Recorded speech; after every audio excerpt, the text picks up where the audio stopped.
Hi class, welcome to week 4. For week 4 we're going to continue our journey into looking at different market structures. Now we dealt with perfect competition last week, and that was a market structure that was focused on the role of many firms in the market. Now we're going to look at monopolistic competition, which is a market structure where there's many buyers and sellers selling very similar products, but they differentiate themselves through the use of advertising. We're also going to look at oligopolies.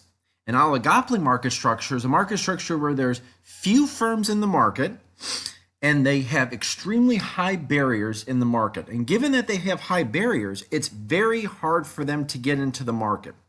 And when it's very hard for them to get into the market, you'll notice that that will create opportunities because they will watch each other in the market.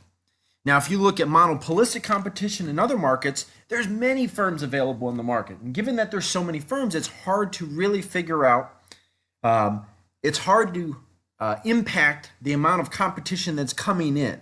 But in oligopolies, where the barriers to entry are very hard, it's looking only at the firms that are in the market.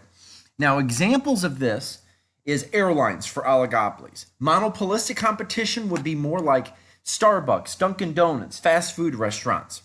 And then the last market structure we're going to look at is monopolies. Monopolies are a market structure where they're classified as a price maker. And a price maker means that they will set the market price. Now, when you look at monopolies, we all are consuming monopolies with our utility companies, our electricity company, water company, all of these cable, internet, all of these firms are able to set the market price because there's no competitive markets. You'll notice that the government will regulate them, and that's the challenge we're facing.